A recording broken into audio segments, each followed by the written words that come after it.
అట్లాగే జగన్మోహన్ రెడ్డి బెంగళూరులో మకాం పెట్టి వారానికి ఒక రోజు 2 రోజులు ఈ ప్రాంతానికి వచ్చి పెళ్లిళ్ళకో తద్దినాలకో రకరకాల కార్యక్రమాల మీద ఇక్కడికి వచ్చి నువ్వేం చెప్పదలుచుకున్నావు, ఇవాళ వీళ్ళు మారరు అనే విధంగా ప్రజలు మాట్లాడుతూ ఉన్నారు. నువ్వు మైలవరం నియోజకవర్గం ఇబ్రహీంపట్నానికి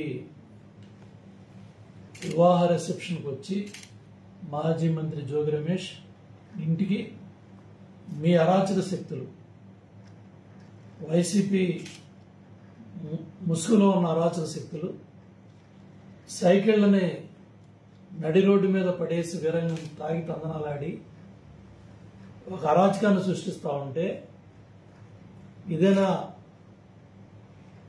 వైసీపీ బ్యాచ్? ఈ అరాచక శక్తులు 11 సీట్లు ఇచ్చి బుద్ధి చెప్పిన, 11 సీట్లు వచ్చి తాడేపల్లి ప్యాలెస్కి బెంగళూరు ప్యాలెస్కి పరిమితం చేసిన ఇవాళ నువ్వు శుభ కార్యక్రమానికి వస్తానని వచ్చి మీ అరాచక శక్తులు తాగి తందనాలాడి నేషనల్ హైవే హైదరాబాద్ విజయవాడ రోడ్డుని ఎన్ని గంటలు ఆపారు?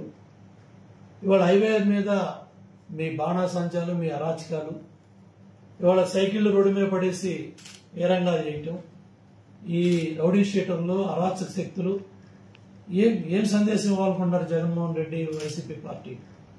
బుద్ధి జ్ఞానం లేకుండా ప్రజలు మీకు బుద్ధి చెప్పినా ఇవాళ మహానాడు జయప్రదమనే అక్కస్సు తట్టుకోలేక జిల్లా నాయకత్వం కానీ ఇవాళ గొల్లపూడిలో ఎన్టీ రామారావు గారి బొమ్మ ముందు గంగిరెద్దులను పెట్టి మా నాయకులు బొమ్మలు దొక్కిచ్చారు. ఆ రోజు కూడా ఆ గంగిరెద్దులు ఆ బొమ్మలు దొక్కిస్తా ఉంటే ఆ పేదవాడు ఆ దుర్మార్గం చూడలేక ఊరుదులు పెట్టి కూడా వెళ్ళిపోయాడు. ప్రభుత్వం అధికారంలోకి వచ్చేదాకా మళ్ళీ నేను ఈ ఊళ్ళోకి రానని.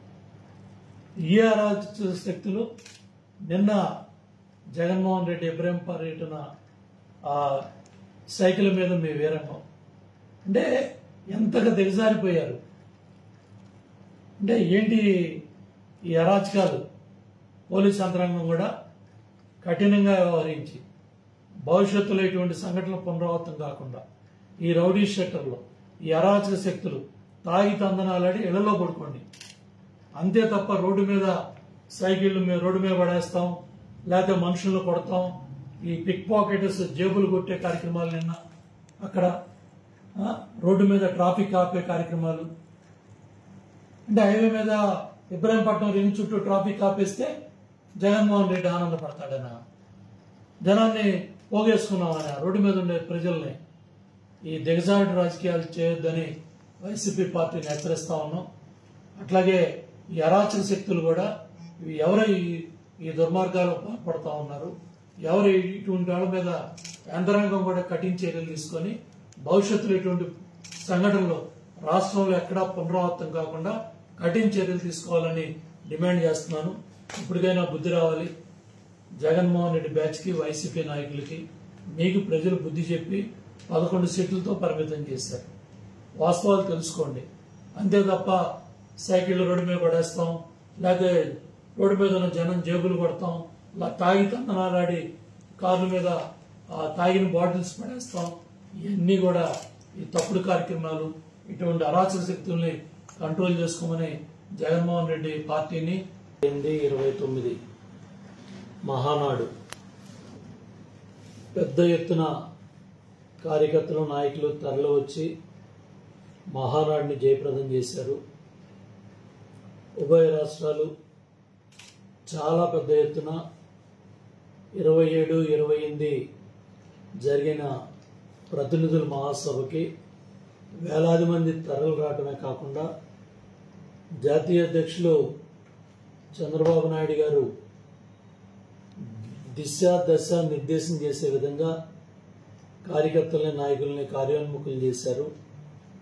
పార్టీ జాతీయ ప్రధాన కార్యదర్శి లోకేష్ బాబు ప్రవేశపెట్టిన 6 శాసనాలు కూడా డీటెయిల్డ్గా చర్చ జరగడమే కాకుండా పెద్ద ఎత్తున రాష్ట్ర వ్యాప్తంగా ఉన్న ప్రజలందరినీ కూడా కదిలిచ్చాయి.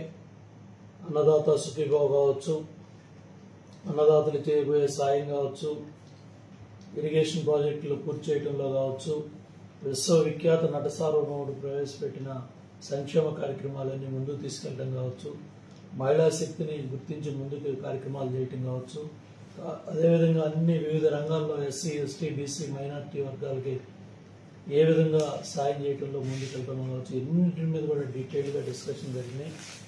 అట్లాగే 29వ తారీఖున జరిగిన బహిరంగ సభకి లక్షలాది మంది తరలి వచ్చి నభూతో నభవిష్యత్ అనే విధంగా దేవుని గడప గడపలో ఏదైతే జరిగిన బహిరంగ సభ నభూతో నభవిష్యత్ అనే విధంగా ఉదయం 10-11 గంటలకే లక్షలాది మంది తరలి వచ్చారు.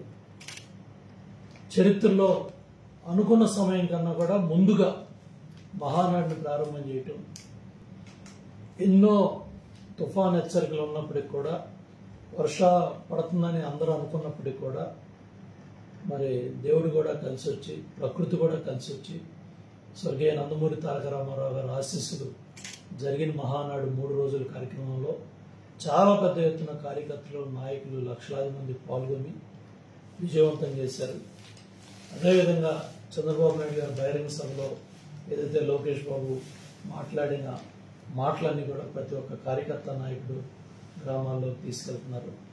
అట్లాగే జగన్మోహన్ రెడ్డి ఏదైతే 5 సంవత్సరాలు ప్యాలెస్ పరిపాలన పరదాలు కట్టుకొని ఒక బయో క్రియేట్ చేసి సుధాకర్ని రెక్కలేసి డాక్టర్ గారిని ఏ విధంగా విశాఖపట్నంలో పోలీసులతో కొట్టించాడు, రంగనాయకం అనే ఒక పెద్దమ్మని సోషల్ మీడియాలో పోస్ట్ ఫార్వర్డ్ చేశారని పోలీస్ స్టేషన్లో పిలిపించి అరాచకం చేశారు. అట్లాగే కిషోర్ అని విశాఖపట్నంలో ఒక సోషల్ మీడియాలో పోస్ట్ పెట్టారనే కక్షతో కరోనా సమయంలో కర్నూలు స్టేషన్లో తిప్పి ఆయన చనిపోవటానికి కారణమయ్యారు. అట్లాగే నాసిరకం మద్యం తాగిచ్చి వేలాది మంది ప్రాణాలు తీసిన ఈ దొంగలంతా కూడా ఇవాళ కలబొల్లి కబుర్లు చెప్తా ఉన్నారు, మాకు తెలియదని. ఇవాళ వేల కోట్ల రూపాయలు తరలించి బయట ప్రాంతాలకి, బయట రాష్ట్రాలకి, బయట దేశాలకి ఇవాళ ఈ దొంగలంతా కూడా మాకు తెలియదు, నాకు గుర్తులేదని మాట్లాడుతూ ఉన్నారు. ఇవాళ ఏదైతే న్యాయస్థానాల ముందుకి పోలీస్ యంత్రాంగం కూడా ఎన్ని వేల మంది చనిపోయారు వీళ్ళ నాసిరకం మద్యం అనేది న్యాయస్థానాల ముందు ఉంచితే ఈ దుర్మార్గులకి బెయిల్ వచ్చే అవకాశం కూడా ఉండదు, వాస్తవాలు బయటకు వచ్చే అవకాశం ఉంటుంది. అట్లాగే జగన్మోహన్ రెడ్డి